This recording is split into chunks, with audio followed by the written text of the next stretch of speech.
ఆంధ్రప్రదేశ్ రాజకీయ క్షేత్రంలో అనూహ్య పరిణామాలు ఎప్పుడూ ఆసక్తికరంగానే ఉంటాయి. తాజాగా వెలువడిన విశ్లేషణలు మరియు క్షేత్రస్థాయి సమీకరణాలను గమనిస్తే టీడీపీ కంచుకోటగా భావించే నియోజకవర్గాల్లో వైఎస్ఆర్ కాంగ్రెస్ పార్టీ బాగా వేయడం రాజకీయ వర్గాల్లో పెను సంచలనంగా మారింది. దశాబ్దాలుగా పసుపు జెండా రెపరెపలాడిన ప్రాంతాల్లో ఫ్యాన్ గాలి బలంగా వీయడం వెనుక ఉన్న వ్యూహాలు మరియు కారణాలు ఇప్పుడు చర్చనీయాంశమయ్యాయి. ముఖ్యంగా ఉత్తరాంధ్ర నుంచి రాయలసీమ వరకు టీడీపీకి బలమైన ఓటు బ్యాంకు ఉన్న కొన్ని కీలక స్థానాల్లో వైసీపీ అభ్యర్థులు సాధించిన విజయం ఒక కొత్త రాజకీయ శకానికి నాంది పలికినట్లు కనిపిస్తుంది. ఈ ఘన విజయం వెనుక వైసీపీ ప్రభుత్వం అమలు చేసిన సంక్షేమ పథకాలు మరియు గడప గడపకు ఉన్న మన ప్రభుత్వం వంటి కార్యక్రమాలు కీలక పాత్ర పోషిస్తాయని రాజకీయ విశ్లేషకులు భావిస్తున్నారు. సాధారణంగా టీడీపీకి కంచుకోట్లైన నియోజకవర్గాల్లో సామాజిక సమీకరణాలు మరియు పాతతరం నాయకత్వంపై పట్టు ఎక్కువగా ఉంటుంది.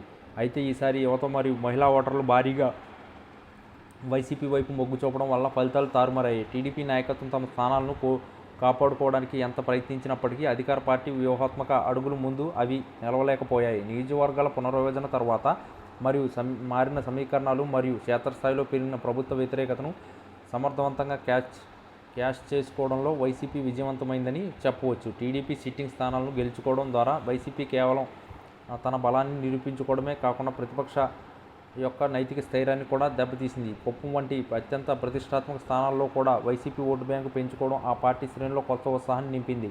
అలాగే కోస్తాంధ్ర జిల్లాలో టీడీపీకి కంచుకోట లాంటి పట్టణ ప్రాంతాల్లో సైతం వైసీపీ అభ్యర్థులు ఆధిక్యం సాధించడం గమనార్హం. ఈ మార్పు కేవలం ఒక ఎన్నికల ఫలితం మాత్రమే కాదు, ఇది ప్రజల ఆలోచన విధానంలో వచ్చిన మార్పుగా కనిపిస్తుంది. అభివృద్ధి కంటే సంక్షేమానికి పెద్దపీట వేయడం మరియు అట్టడుగు వర్గాల్లో ప్రత్యక్ష నగదు బదిలీ వంటి అంశాలు ఓటర్లు ప్రభావితం చేశాయి.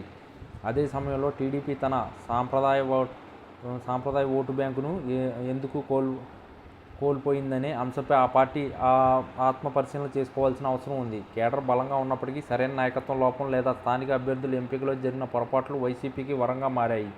రాజధాని అమరావతి అంశం మరియు ఇతర ప్రాంతీయ సమస్యలపై టీడీపీ పోరాడినప్పటికీ గ్రామీణ ప్రాంత ప్రజలు ప్రభుత్వ పథకాలకే ప్రాధాన్యతనిచ్చారు. ప్రత్యామ్నాయ రాజకీయ శక్తిగా ఎదగడానికి ప్రయత్నిస్తున్న తరుణంలో సొంత కోటలను కోల్పోవడం టీడీపీకి పెద్ద దెబ్బ అని చెప్పక తప్పదు. ఈ విజయం వైసీపీకి రాబోయే కాలంలో మరింత ఆత్మవిశ్వాసాన్ని ఇస్తుంది. టీడీపీకి కంచుకోట లాంటి స్థానాలను కూడా బద్దలు కొట్టగలమని నిరూపించడంతో వైసీపీ శ్రేణులు వచ్చే ఎన్నికలకు మరింత పక్కా ప్రణాళికతో సిద్ధమవుతున్నాయి. మొత్తానికి టీడీపీ సిట్టింగ్ సీట్లో వైసీపీ సాధించిన ఈ ఘన విజయం ఆంధ్రప్రదేశ్ రాజకీయ చిత్రపటాన్ని మార్చేసిందని రాజకీయ నిపుణులు విశ్లేషిస్తున్నారు. ఇది కేవలం గెలుపు మాత్రమే కాదు, అధికార పార్టీ పట్ల ప్రజలకున్న బలమైన విశ్వాసానికి నిదర్శనమని వైసీపీ వర్గాలు ప్రగల్భాలు పలుకుతున్నాయి. రాబోయే రోజుల్లో ఈ ప్రభావం రాష్ట్ర రాజకీయాలపై ఏ విధంగా ఉంటుందో వేచి చూడాలి.